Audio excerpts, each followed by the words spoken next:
Bienvenidos a Una Semana en el Mundo, al primer programa de un año que empezó, recordemos, con la captura del presidente de Venezuela, Nicolás Maduro, a manos de las fuerzas especiales estadounidenses. 2 semanas después nos preguntamos en qué medida la presidenta encargada, Delcy Rodríguez, está cooperando con las exigencias de Washington, tal y como asegura, ¿no?, la Casa Blanca. ¿Con qué apoyos cuenta Rodríguez en Caracas? ¿A cambio de qué María Corina Machado entregó su medalla del Premio Nobel de la Paz a Donald Trump, quien en paralelo esta semana elevó también sus amenazas a Irán en el marco de las protestas contra el gobierno de la República Islámica, sin rebajar tampoco sus intenciones de tomar el control de Groenlandia bajo el riesgo, aún así, de llevarse por delante la unidad de la OTAN? Ante esta convulsión global, ¿puede Washington imponerse en todos los frentes? Para discutirlo, contamos en esta ocasión con Daniela Zambrano, ya la conocen de sobras, ella es nuestra corresponsal en Caracas, en Venezuela.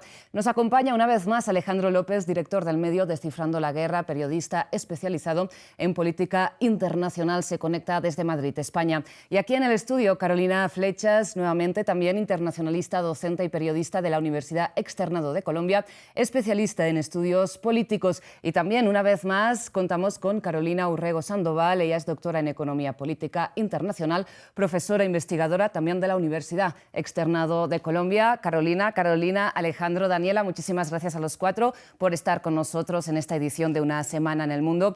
Antes de empezar, les recuerdo a ustedes que, si bien ya saben que pueden volver a repetir este y todos los programas de France 24 en nuestra página web y también en nuestro canal de YouTube, ahora pueden volver a escuchar Una Semana en el Mundo en formato podcast a través de las principales plataformas de streaming de audio. Son las que están viendo en estos momentos en sus pantallas. Ahora sí, vamos a empezar con la mirada puesta en Venezuela, porque tras la captura de Nicolás Maduro, la Casa Blanca asegura que el gobierno encargado de Delcy Rodríguez, quien según el New York Times se reunió este jueves con el director de la CIA en Caracas, está cumpliendo con las exigencias de Estados Unidos. Y por eso el día de hoy yo quiero anunciar que hemos traído el proyecto de ley de reforma parcial de la Ley Orgánica de Hidrocarburos para incorporar los modelos productivos que están en la ley antibloqueo sean blindados en nuestra ley de hidrocarburos, que permitan que esos flujos de inversiones sean incorporados a nuevos campos, a campos donde nunca se ha hecho inversión y campos donde no hay infraestructura. Pido a este cuerpo legislativo la aprobación de esta reforma parcial. Bien, pues mientras en Caracas la presidenta encargada, Delcy Rodríguez, ofrecía estas palabras ante la Asamblea Nacional, presidida, recordemos, por su hermano, la opositora María Corina Machado explicaba en Washington que acababa de entregar la medalla de su Premio Nobel de la Paz a Donald Trump, quien, sin embargo, la ha excluido de la transición que él mismo ha impuesto en Venezuela.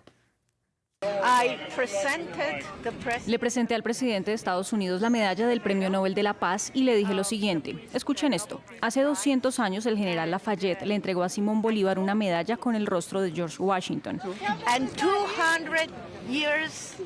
Y 200 años después, el pueblo de Bolívar le devuelve al heredero de Washington una medalla, en este caso la medalla del Premio Nobel de la Paz, como reconocimiento a su compromiso inquebrantable con nuestra libertad.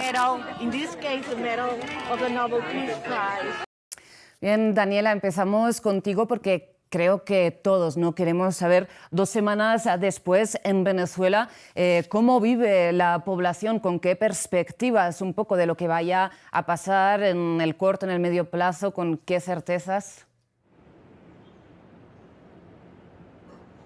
Hola Rosa, ¿qué tal? A ti y a todos los invitados. Bueno, la realidad es que este es un país que yo lo puedo describir que está en calma, pero en una tensa calma.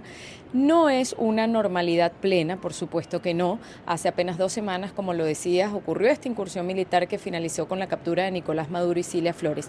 Pero la gente está intentando retomar sus actividades cotidianas. Incluso 48 horas después de que Estados Unidos ingresara a territorio venezolano, bombardeara las principales instalaciones militares en 3 estados simultáneos, simultáneos, 48 horas después los comercios empezaban a abrir, la gente empezaba a ir a su trabajo, sí con mucho temor, el transporte público sí se paralizó un poco, pero lo que te digo es que la gente quedó como en shock. Ahora, tú conversas con los ciudadanos y hay mucho temor. Yo creo que esa es la principal característica que tiene el venezolano el día de hoy. Temor de opinar sobre política, temor de decir algo que contraiga las opiniones del gobierno, temor incluso de si se está de acuerdo con lo que ocurrió el pasado 3 de junio, y con eso no me refiero al bombardeo, sino con la captura de Nicolás Maduro y que esté ahora enfrentando la justicia, pues la gente te lo comenta fuera de cámara, asegurándose que no lo estés grabando. Incluso les da miedo que sea solo la voz. ¿Y esto por qué? Porque no hay que olvidar que el año pasado, después de las elecciones presidenciales, hubo protestas sobre todo en las barriadas del país, y estas fueron reprimidas al punto que más de 2.000 personas fueron detenidas. Hubo una ola de detención masiva y eso generó mucho miedo en la población, porque allí hubo gente que ni siquiera protestó y también fue detenida. Aquí ha habido gente que han detenido por enviar un mensaje de WhatsApp, por opinar en un grupo de WhatsApp, por colocarse en el estado algo que al gobierno le molesta. Entonces la gente decidió simplemente no opinar. Y la otra razón es porque lo que ocurrió, si bien aquí gran parte de la población quería un cambio de gobierno, lo que no se esperaba es que ese cambio de gobierno fuera que no estuviera Nicolás Maduro hoy en el poder, pero estuviera Delcy Rodríguez, prácticamente era su mano derecha. Aquí la administración chavista, después que Hugo Chávez falleció y nombró como heredero político a Nicolás Maduro, las cabezas de ese gobierno eran precisamente Jorge Rodríguez, Delcy Rodríguez, Nicolás Maduro, Diosdado Cabello y Vladimir Padrino al frente del Ministerio de Defensa.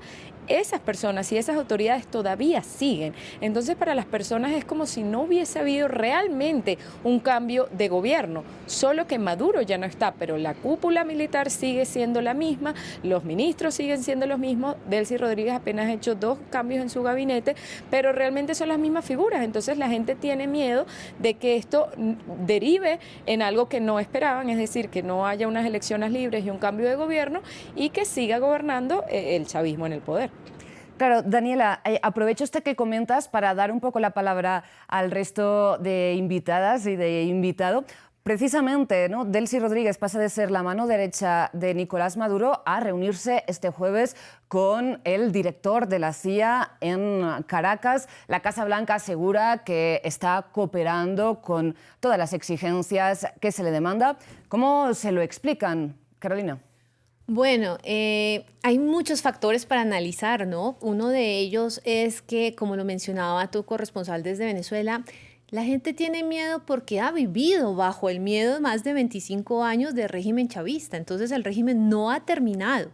El hecho de que Delcy Rodríguez esté cooperando es que le toca cooperar. Y obviamente cuando nosotros analizamos los discursos que da ante el régimen chavista, pues también tiene que ir acorde a la línea de lo que es el chavismo. Pero digamos que el hecho de que esté colaborando es porque le toca, porque recordemos que Trump tan pronto se hizo la captura de Nicolás Maduro, él mismo lo dijo, no me provoquen porque puede haber un segundo ataque y estoy listo para hacerlo. Entonces, bajo esa advertencia, obviamente, tanto Delcy Rodríguez como su hermano Jorge Rodríguez están colaborando. El que está incómodo es Diosdado Cabello. Y también, la gente, ¿por qué no está celebrando? Porque, primero, las cárceles no han terminado de sacar a los presos. Está colaborando con la liberación de los presos, pero no como se esperaba, totalmente libres. Y además, en esta situación, la gente tiene miedo de que cualquiera levante el teléfono, le envíe un mensaje o que tenga un amigo de la guardia y le diga, mira, él está hablando mal de Maduro, como pasó con una chica que se la llevaron por un simple mensaje de WhatsApp a la cárcel. Entonces creo que a Delcy sí le toca colaborar en esta ocasión. Rosa, yo la verdad considero que aquí hay como 3 dinámicas. La primera está conectada con cuáles son las intenciones de los Estados Unidos en ese escenario. Creo que apenas recibimos la noticia de lo que estaba pasando en Venezuela con esos ataques, la captura o el secuestro, según como lo quieras definir, de Maduro. Y la expectativa que se generó alrededor de lo mismo. Mucha gente hablaba de un cambio de régimen. Y la expectativa entonces era, ese cambio de régimen va a venir acompañado de ¿qué? Va a venir acompañado de elecciones, va a venir acompañado, de, por ejemplo, de convocar a la oposición, de convocar la figura de María Corina. Y nada de eso pasó. Entonces lo que estamos viendo es un fenómeno en que el régimen continúa con una cabeza distinta, pero que representa las mismas dinámicas de antes y que ahora colabora con los Estados Unidos. Pueden haber varias razones. O sea, un segundo punto aquí sería, los Estados Unidos está siendo muy estratégico aquí. Básicamente no, a pesar de las declaraciones del presidente Trump a la hora de decir cómo vamos a gobernar Venezuela, no hay una presencia militar efectiva allí. Es decir, no han desmantelado la estructura política militar que ya existe, y eso también sigue una lógica de evitar un conflicto mayor y preservar también los intereses de los Estados Unidos. O sea, hay muchas dinámicas ahí en las que, de hecho, toda la producción petrolera podría verse afectada. Hay un montón de dinámicas al interior de los barrios, al interior de todas estas como diversas regiones que podrían afectar la estabilidad del país. Entonces yo creo que María Corina no solamente colabora porque le toca, sino porque de alguna forma, y ese sería mi punto 3, casi que estaba previsto de esa forma. Yo creo que los Estados Unidos en esa intervención nunca quiso realmente cambiar el régimen, realmente no está esta intención de volver a traer la democracia como mucha gente estaba pensando, y eso explica también la resistencia de la que nos hablan tus otras dos invitadas, porque básicamente las cosas no han cambiado tanto.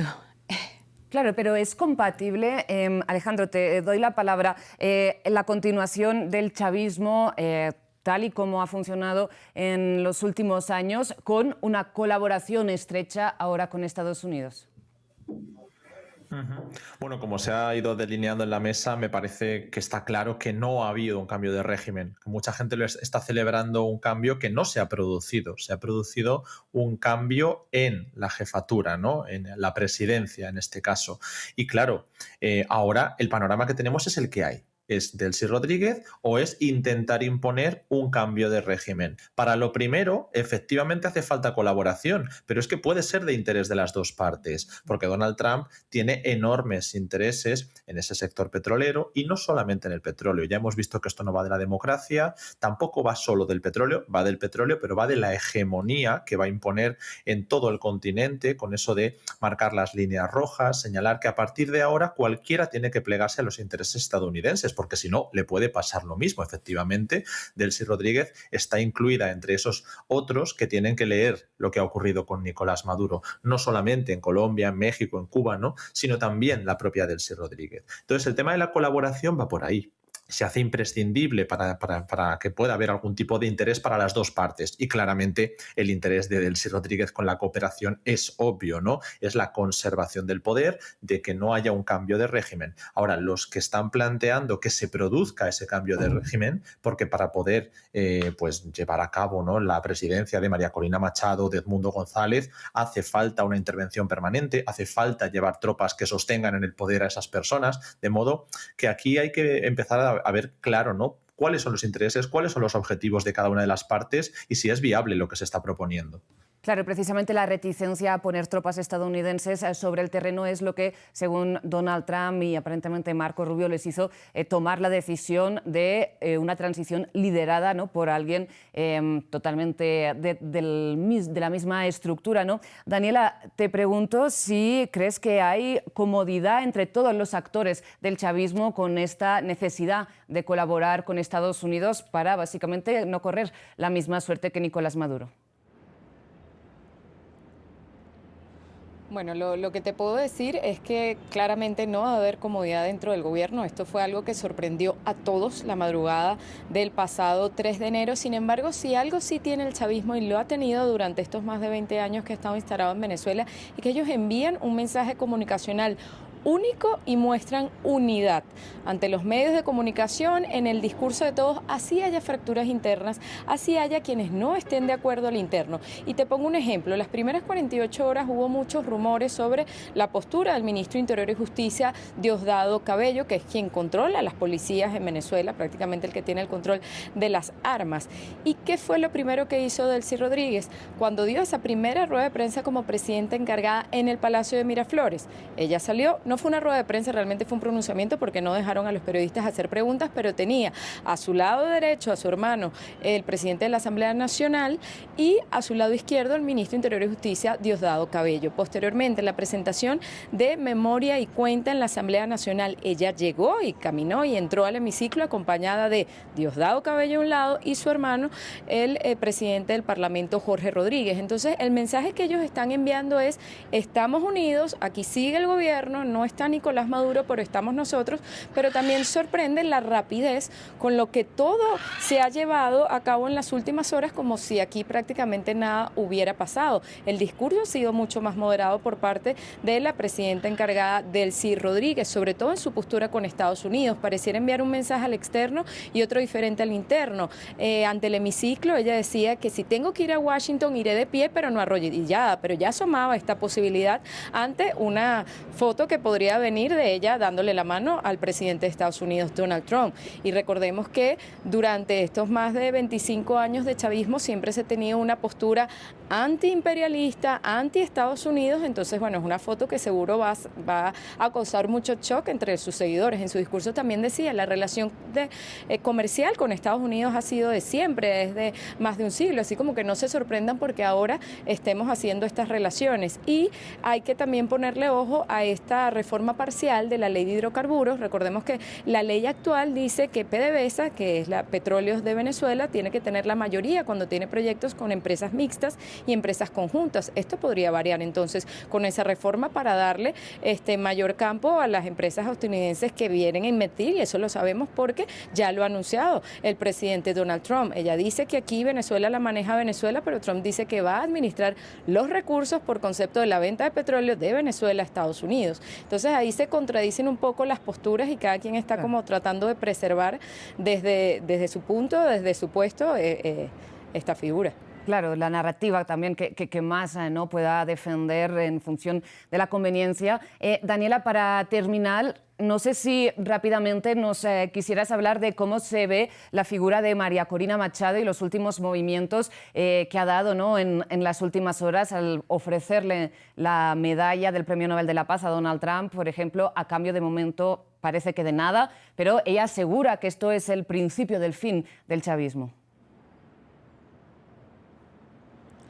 Bueno, María Corina Machado es sin duda la líder de la oposición con mayor respaldo a lo interno de Venezuela. Recordemos que ella estuvo más de un año en la clandestinidad y en el momento en que ella sale del país ayudada y apoyada por Estados Unidos para ir a Oslo a reclamar ese premio, sí te digo que hubo gente acá, no que se decepcionó, pero sí dijo como, bueno, si ya se va María Corina, ¿qué queda para los que estamos? Pero posteriormente viene esta incursión militar de Estados Unidos, que justamente ocurre luego de que ella salió de Venezuela y ahora está nuevamente en contacto con la administración Trump. Al principio sí había quedado sumamente apartada y así lo sentían los venezolanos en el momento en que en el primer discurso que da el secretario de Estado Marco Rubio dice que está en conversaciones con Delcy Rodríguez. Eso para muchos fue un balde de agua fría porque se esperaban que estuviera en conversaciones era con María Corina Machado, como lo vino haciendo durante los últimos años. Pero ahora luego de esta reunión de Donald Trump, que él también cambia el discurso y la califica ahora de una persona maravillosa, creo que ha vuelto María Corina Machado a estar en el escenario. Y en Venezuela los ciudadanos que no respaldan a la administración actual lo que esperan es si realmente va a haber elecciones, si se va a seguir la Constitución y esperar esos 90 días de falta temporal después de declararla absoluta, y si ella va a poder competir en esas elecciones, si van a ser unas elecciones libres. El Consejo Nacional Electoral sigue siendo el mismo, tiene las mismas autoridades, y recordemos que la oposición no participó en las últimas elecciones regionales precisamente porque ese ente electoral no respetó los resultados que ellos tenían, las actas, pero que dio ganador a Nicolás Maduro. Entonces yo creo que eso va a ir cambiando con los días y esto es un proceso que va a ser largo. Pues Daniela, lo seguiremos contigo sin lugar a dudas. Una vez más, muchísimas gracias por toda la información y todos estos elementos de análisis desde Caracas. Yo con vosotros quisiera hablar ahora de Irán porque es otro país que, bueno, como saben, Estados Unidos también amenaza con intervenir, ¿no? Donald Trump ha vuelto a referirse al lema MIGA, Make Iran Great Again, que ya sacó a relucir el mes de junio, ¿no?, en el marco de esa guerra de los 12 días de Israel contra Irán, cuando finalmente Estados Unidos atacó 3 instalaciones nucleares iraníes, Natanz, Fordo, Isfahan, y aseguró que había destruido el programa atómico de Teherán. Bien, ahora el marco es la represión mortal de las masivas las protestas antigubernamentales. Irán, sin embargo, acusa, ¿no?, a Estados Unidos de estar detrás del fomento de estas movilizaciones. ¿Hay alguna base en esta acusación, Alejandro? Bueno, ahora mismo evidentemente el gobierno señala a Estados Unidos y a Israel porque además de envíos de armas o infiltraciones que no tenemos evidencias, pero sí que en el pasado se han producido numerosas infiltraciones por parte sobre todo del Mossad, pues acusan a esas personas de ser las agitadoras o de las que estaban pidiendo que se diera una revuelta armada. Claro, hemos visto imágenes de represión, hemos visto imágenes de muertos oficiales que han reconocido que ha habido muertos por parte, ¿no?, dentro de entre los manifestantes, además de vídeos de muertos también entre las fuerzas de seguridad, muchos menos, pero esas imágenes las tenemos, ¿no? Al mismo tiempo, lo que también sabemos es la evidencia de que Donald Trump ha llamado activamente a que se den protestas, que vuelvan las protestas, porque parece que se estaban apagando, y a que esas protestas asalten las instituciones, que es en lo que se pueden amparar para criticar la injerencia extranjera, porque ese ataque que se supone que Estados Unidos iba a lanzar y que por lo que parecía estaba previsto, todavía se pueden seguir moviendo capacidades desde Asia-Pacífico o desde otras zonas hacia Oriente Medio, veremos a ver de aquí a unas semanas, pero ese ataque que en principio se iba a producir parece que se paró con esa evidencia, ¿no?, de que ya se habrían paralizado las ejecuciones, que es lo que vende Donald Trump como un éxito propio, cuando en realidad no tenemos claro, ¿no?, qué es lo que estaba previsto. Entonces la cuestión aquí, una es sobre las protestas y otra es sobre qué pretende Estados Unidos. Si lo que pretende es hacer un cambio de régimen, tenemos el mismo escenario que con Venezuela. Para poder forzar que otro líder tenga, después de derrocar al actual, la fuerza y, los apoyos, necesitas estar allí, necesitas tener unas tropas o una ocupación permanente que Trump no quiere llevar a Irán después de episodios como el de Afganistán y el de Irak y tantos otros. Esto explica que se apoye en las fuerzas que hay en el terreno, tanto en Venezuela como en Irán, como digo, para intentar vender concesiones. En este caso no ha habido mucho que vender porque el ataque estadounidense tampoco venía muy a cuento de las protestas, ya que son protestas que sí, que son graves, pero se han dado recurrentemente y nunca ha habido intervención de este calado. Por lo tanto, hacerlo ahora no respondía a unos intereses concretos. Entonces, Donald Trump ha tenido que vender que el objetivo se ha cumplido, que era pues paralizar ejecuciones y que no continúen con esas matanzas de manifestantes que denunciaba. Pero, insisto, esto todavía no ha terminado. Claro, y en el medio de este objetivo maximalista para Estados Unidos de imponer un cambio de régimen y el de detener, ¿no?, las ejecuciones al mismo tiempo que se alentan las manifestaciones, ¿podríamos encontrar un espacio para acabar realmente con el programa nuclear iraní? ¿Puede tener esto en la mira Estados Unidos, pero sin reconocer, al menos abiertamente, que los ataques de junio no lo detuvieron por completo? Digamos, en este momento la República Islámica de Irán está pasando por una situación bastante coyuntural. Digamos, son muchas pequeñas crisis que se están acumulando y que abren la puerta para, de nuevo, una intervención de los Estados Unidos que todos estamos temiendo y que de hacerse de tipo militar, digamos, un ataque directo al ayatollah o al presidente, desestabilizarían por completo no solamente el país, sino que generarían un conflicto regional mucho más grande, porque claramente Irán respondería a los intereses que tienen los Estados Unidos en el resto de países de la región.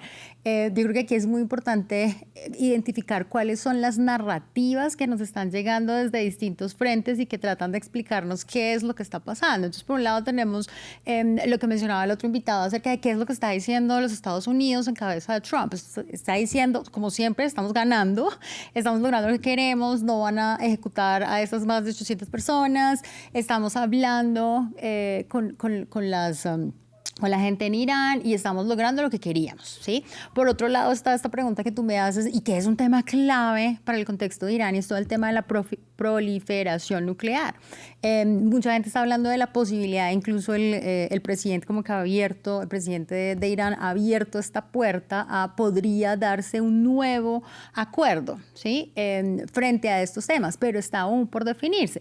Y por el otro lado tenemos, porque todas están compitiendo, digamos, en los medios también, cuál es esa narrativa dominante. Lo que está diciendo el régimen iraní es, pues sí, tenemos algunos problemas, pero lo que estamos viendo aquí es una participación importante de actores extranjeros, básicamente los Estados Unidos y el Mossad desde Israel. Y por el otro lado tenemos lo que es evidente y que es real, es una represión y un uso excesivo de la fuerza contra los manifestantes. Yo creo que son varios escenarios, son varias las narrativas y estaremos viendo en los próximos días qué es lo que va a realmente ocurrir. Precisamente mencionabas al presidente iraní Masoud Pezeshkian, que se presentó, ¿no? Se planteó como alguien un poco más moderado, no tan ultraconservador. Finalmente, la represión de estas protestas, ¿qué nos dice?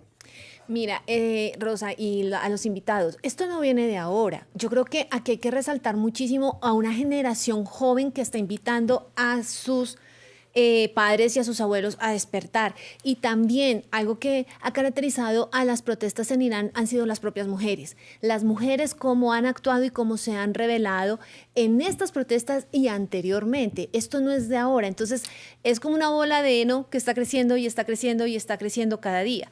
Ahora, el discurso moderado del presidente iraní, hasta dónde va a llegar. Y lo otro, la posición de los Estados Unidos respecto a estas protestas, de que sigan protestando, de que sí va a haber un intervencionismo, pues puede pasar lo mismo que sucedió con Venezuela. Es que tenemos que entender que estas dictaduras y estos regímenes de gobierno dictatorial y tiránico no se derrumban de la noche a la mañana. Entonces sí, sale el presidente, sale Ali Khamenei, pero no se va a acabar el régimen y van a tener que hacer lo mismo que con Venezuela. Eso es lo que vamos a ver. Las protestas que nos están indicando el hartazgo de una población que no quiere seguir bajo esta dictadura y este régimen de Estado teocrático tan severo en Irán y que viene desde mucho antes. Y hay que prestarle mucha atención también a la posición de Estados Unidos respecto a estas protestas, porque está dentro del plan 2026 de Donald Trump. Seguro algo de esto lo mencionará en el discurso del Estado de la Unión y tenemos que prepararnos para lo que va a ser el 24 de febrero ese discurso, en donde Irán va a estar en la mesa, igual que China y Medio Oriente. Pues veremos si Estados Unidos decide aprovechar, ¿no?, el marco de estas protestas que indiscutiblemente, ¿no?, vienen de la sociedad iraní, quien está pagando esta mortífera represión para imponer también sus intereses en Irán. Antes de cerrar este programa, les quiero preguntar por el tema de Groenlandia, porque hay una pregunta, ¿no?, que nos hemos hecho mucho a lo largo de este ya casi año de mandato de Donald Trump, y es si será capaz de hacerlo.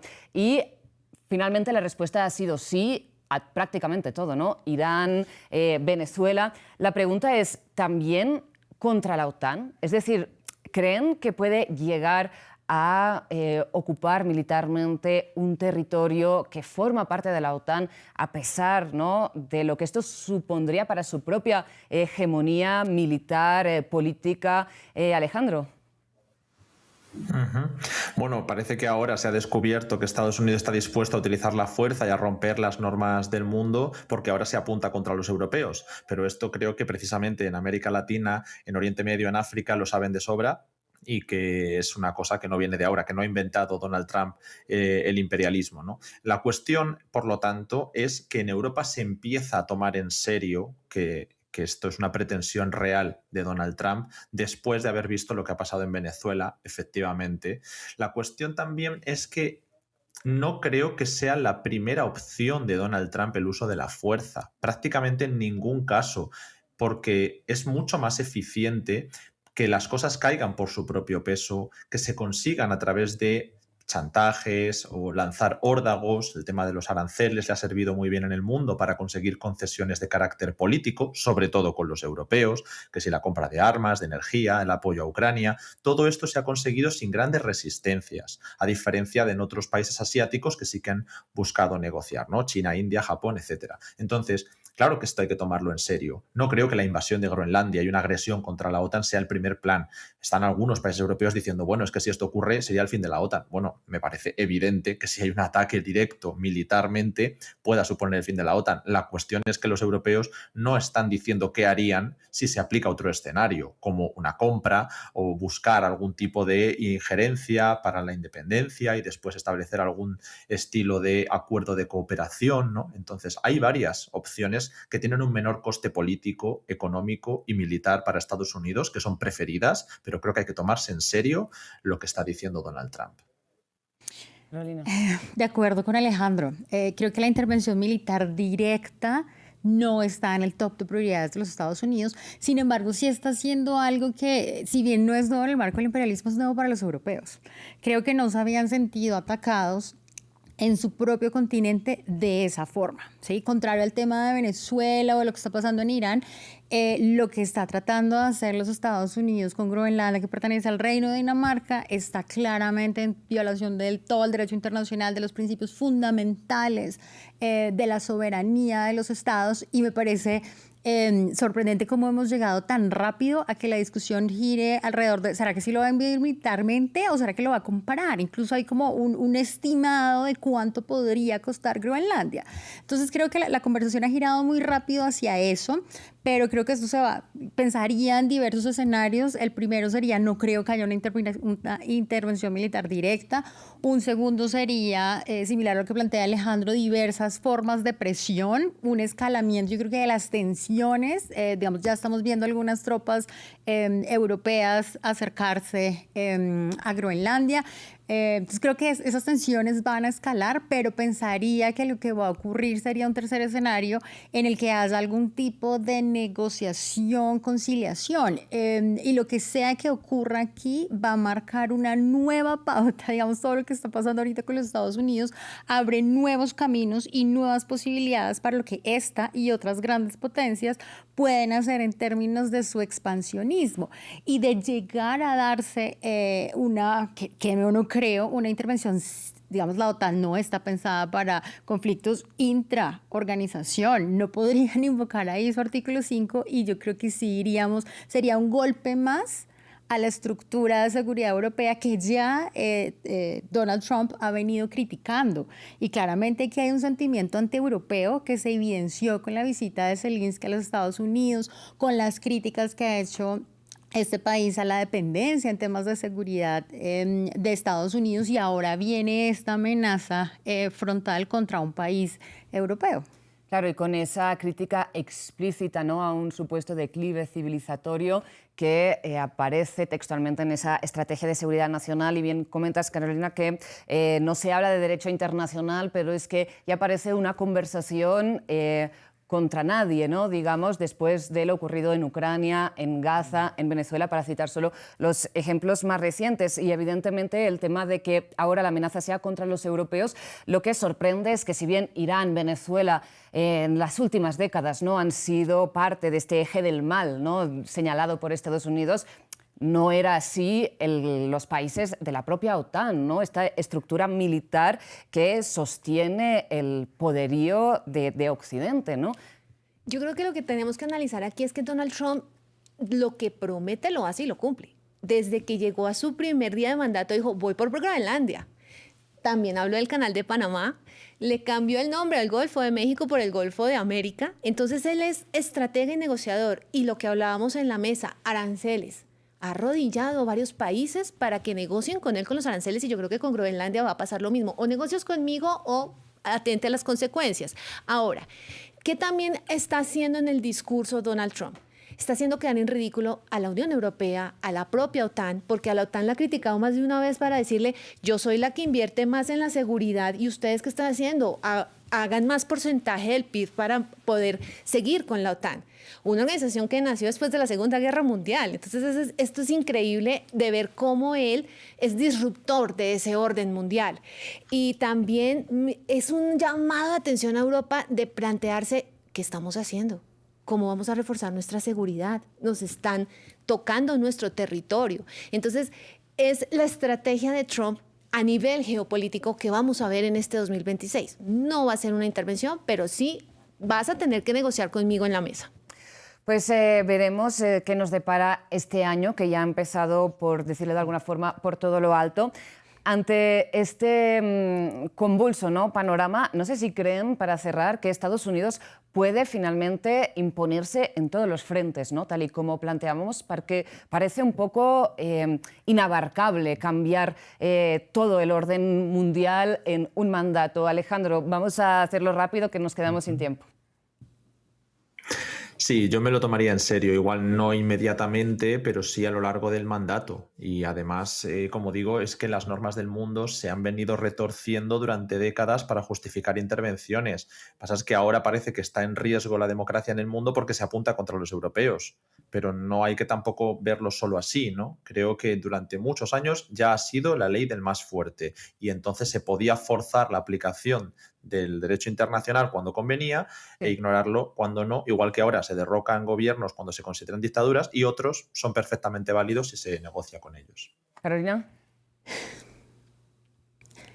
Creo que Trump y su gobierno se han fijado una estrategia bastante particular acerca de la posición de los Estados Unidos en el resto del mundo, contrario a lo que pareciera con la idea de hacer America Great Again y de un menor intervencionismo en el resto del mundo. Estamos viendo lo contrario, pero no, digamos es nuevo en términos de es frontal, es un ataque frontal, no hay como sugarcoating o endulzar el discurso, pero no es una práctica 100% nueva. Nótese que ese régimen, digamos, ese orden liberal internacional después de la Segunda Guerra Mundial, lo creó los Estados Unidos, Claro. ¿sí? Básicamente, con el apoyo de Europa, pero lo creó los Estados Unidos para jugar con sus reglas. Y creo que ahorita está cambiando las reglas. Entonces, no es, sí es un cambio, pero creo que es un cambio más en el discurso que realmente en las prácticas. De pronto es nuevo para los europeos, Claro. pero no necesariamente para los demás. Yo te lo Rápidamente. resumo rápidamente. Aplicación de doctrinas. La doctrina Monroe y la doctrina que vendrá para Europa. Esa va a ser la estrategia del tablero global que va a utilizar Donald Trump y Estados Unidos en este año. Bien, pues espero poder contar con los tres nuevamente este año aquí en Una Semana en el Mundo. De verdad, muchísimas gracias por habernos acompañado. Antes de terminar, el agradecimiento también es para todo el equipo técnico, el equipo de producción que hacen posible esta y todas las emisiones de France 24 y a ustedes, como siempre, por su atención. Nos vemos la semana que viene.